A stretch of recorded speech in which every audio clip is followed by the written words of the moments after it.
The 1,000 injuries of Fortunato I had borne as best I could, but when he ventured upon insult, I vowed revenge.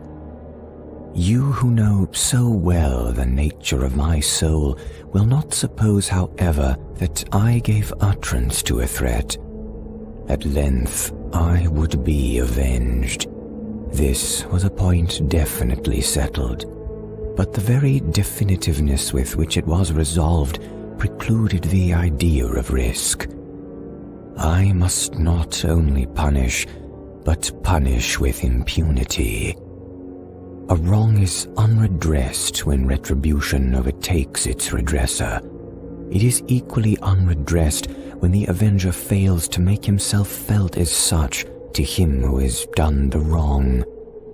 It must be understood that neither by word nor deed had I given Fortunato cause to doubt my goodwill. I continued, as was my wont, to smile in his face, and he did not perceive that my smile now was at the thought of his immolation. He had a weak point, this Fortunato, although in other regards he was a man to be respected, even feared. He prided himself on his connoisseurship in wine. Few Italians have the true virtuoso spirit. For the most part, their enthusiasm is adopted to suit the time and opportunity, to practice imposture upon the British and Austrian millionaires. In painting and gemmery, Fortunato, like his countrymen, was a quack, but in the matter of old wines he was sincere. In this respect, I did not differ from him materially. I was skillful in the Italian vintages myself, and bought largely whenever I could. It was about dusk one evening during the supreme madness of the carnival season that I encountered my friend. He accosted me with excessive warmth, for he had been drinking much. The man wore motley. He had on a tight-fitting party-striped dress, and his head was surmounted by the conical cap and bells. I was so pleased to see him that I thought I should never have done wringing his hand. I said to him, "My dear Fortunato, you are luckily met. How remarkably well you are looking today. I have but received a pipe of what passes for Amontillado, and I have my doubts." "How?" said he. "Amontillado? A pipe? Impossible! In the middle of the carnival?" "I have my doubts," I replied, "and I was silly enough to pay the full Amontillado price without consulting you in the matter. You were not to be found, and I was fearful of losing a bargain." "Amontillado?" "I have my doubts." "Amontillado?" "And I must satisfy them." "Amontillado?" "As you are engaged, I am on my way to Lucchesi. If one has a critical turn of eye, it is he. He will tell me." "Lucchesi cannot tell Amontillado from Cherry." "And yet, some fools will have it that his taste is a match for your own." "Come, let us go." "Whither?" "To your vaults." "My friend, no. I will not impose upon your good nature. I perceive that you have an engagement. Lucchesi—" "I have no engagement. Come." "My friend, no. It is not the engagement, but the severe cold with which I perceive you are afflicted. The vaults are insufferably damp. They are encrusted with nitre." "Let us go, nevertheless. The cold is merely nothing. Amontillado, you have been imposed upon. And as for Lucchesi, he cannot distinguish Sherry from Amontillado." Thus speaking, Fortunato possessed himself of my arm, and putting on a mask of black silk and drawing a roquelaire closely about my person, I suffered him to hurry me to my palazzo. There were no attendants at home. They had absconded to make merry in honor of the time. I had told them that I should not return until the morning, and had given them explicit orders not to stir from the house. These orders were sufficient, I well knew, to ensure their immediate disappearance, one and all, as soon as my back was turned. I took from their sconces 2 flambeaux, and giving one to Fortunato, bowed him through several suites of rooms to the archway that led into the vaults. I passed down a long, winding staircase, requesting him to be cautious as he followed. We came at length to the foot of the descent, and stood together upon the damp ground of the catacombs of the Montresors. The gait of my friend was unsteady, and the bells upon his cap jingled as he strode. "The pipe," he said. "It is farther on," said I, "but observe the white webwork which gleams upon these cavern walls." He turned toward me and looked into my eyes with 2 filmy orbs that distilled the rheum of intoxication. "Niter?" he asked at length. Niter," I replied. "How long have you had that cough?"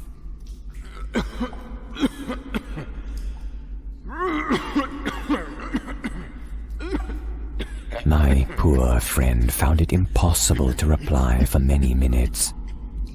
"It is nothing," he said at last. "Come," I said with decision. "We will go back. Your health is precious. You are rich, respected, admired, beloved. You are happy, as once I was. You are a man to be missed. For me it is no matter. We will go back. You will be ill, and I cannot be responsible.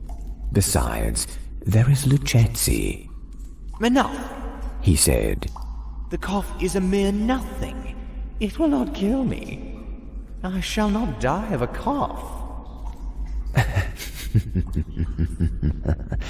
True, I replied. And indeed, I had no intention of alarming you unnecessarily. But you should use all proper caution.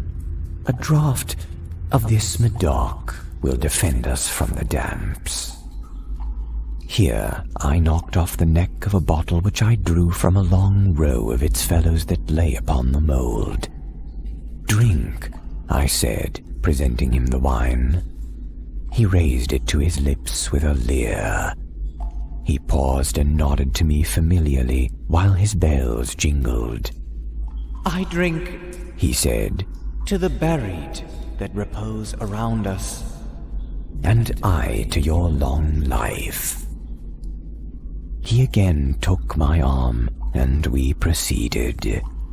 "These vaults," he said, "are extensive." "The Montresors," I replied, "were a great and numerous family." "I forget your arms." A huge human foot door in a field azure. The foot crushes a serpent rampant whose fangs are embedded in the heel. "And the motto?" "Nemo me impune lacessit."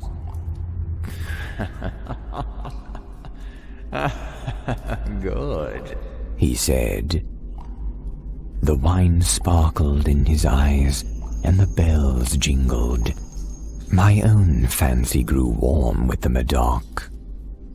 We had passed through long walls of piled skeletons, with casks and puncheons intermingling, into the innermost recesses of the catacombs. I paused again, and this time I made bold to seize Fortunato by an arm above the elbow.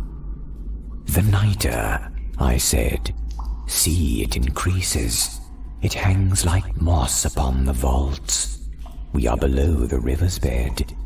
The drops of moisture trickle among the bones. Come, we will go back ere it is too late. Your cough. It is nothing, he said. Let us go on. But first, another draught of the Medoc. I broke and reached him a flagon of de Grave.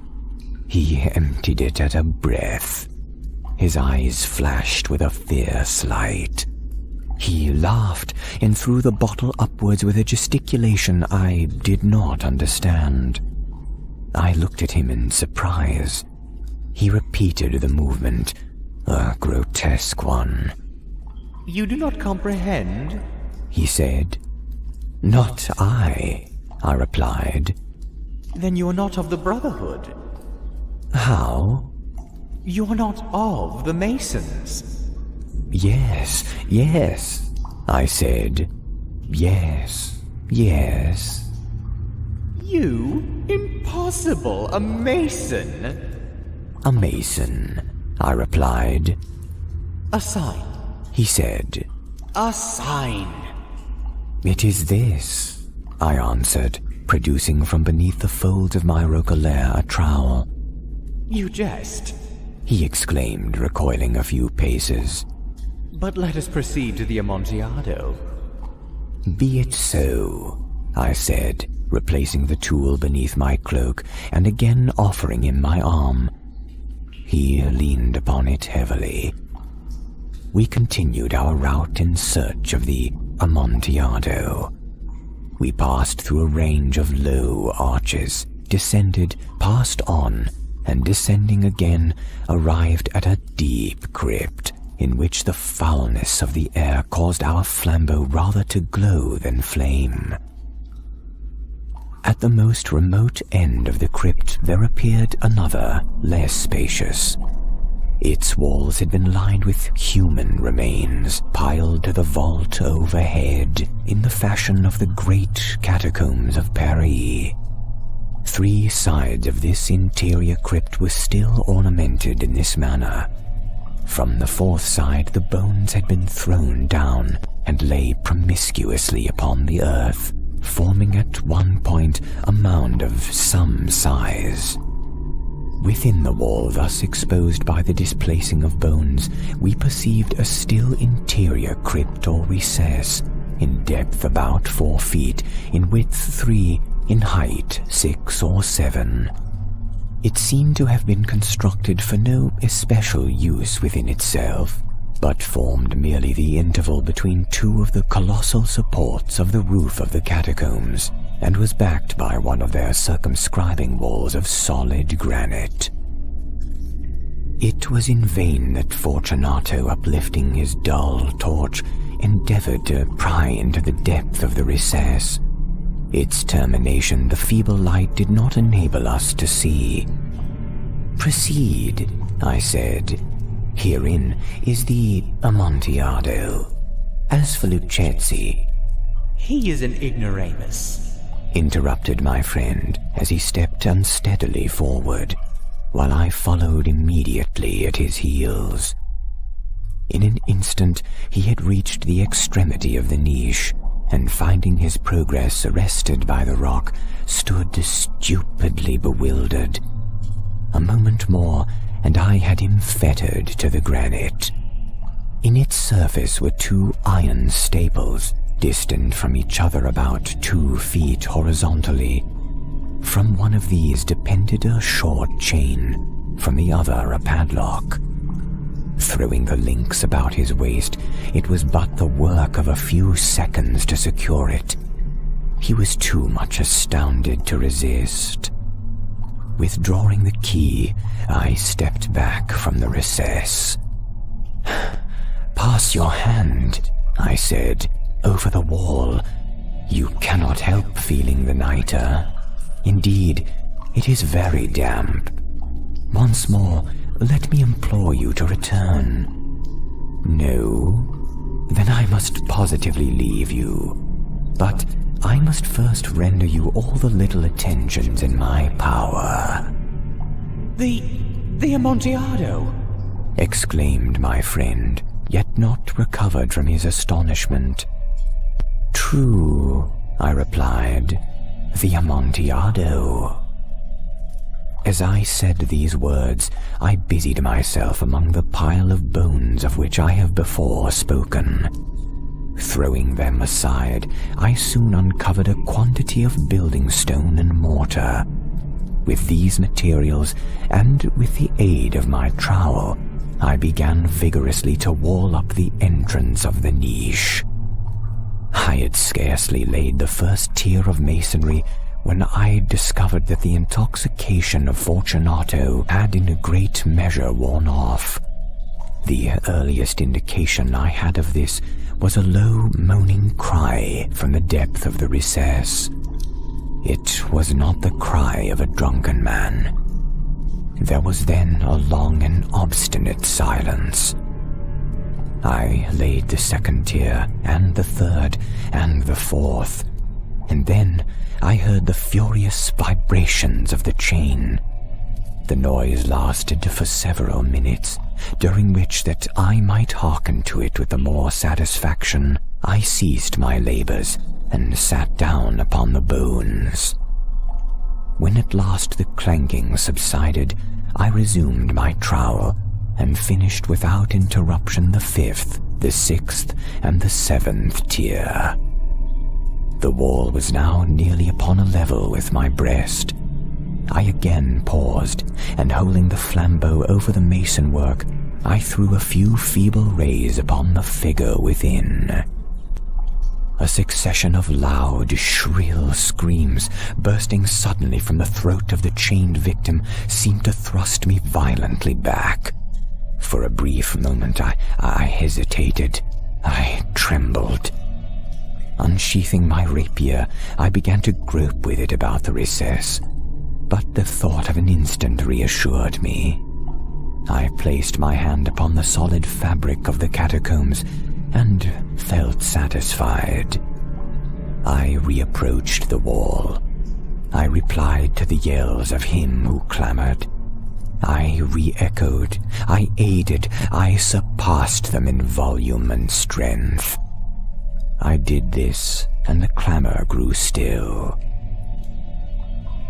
It was now midnight, and my task was drawing to a close.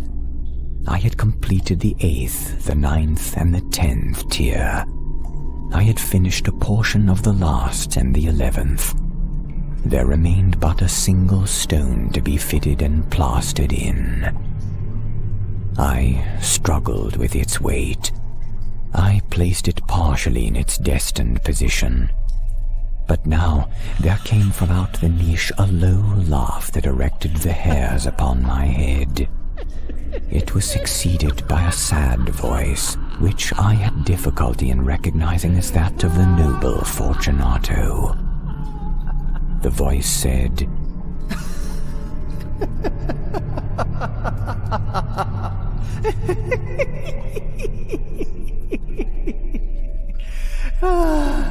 A very good joke.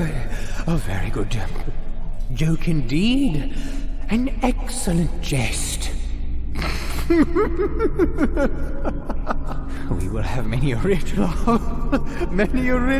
about it at the palazzo. Over our wine.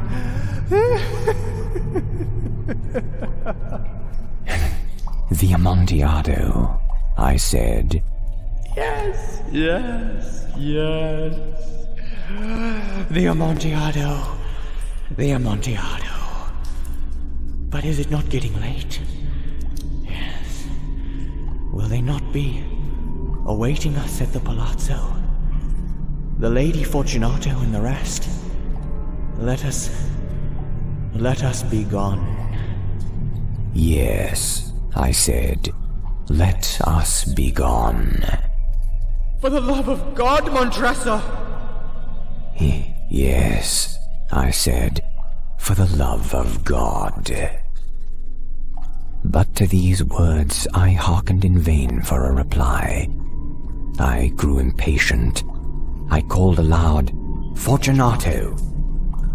No answer. I called again, "Fortunato!" No answer still. I thrust a torch through the remaining aperture and let it fall within.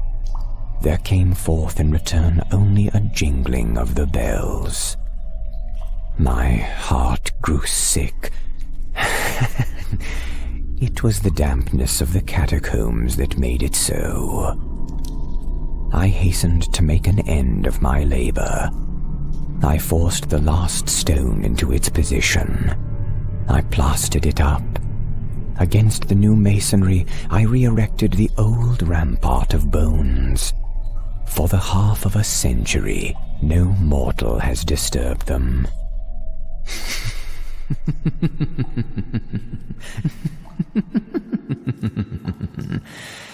In pace requiescat.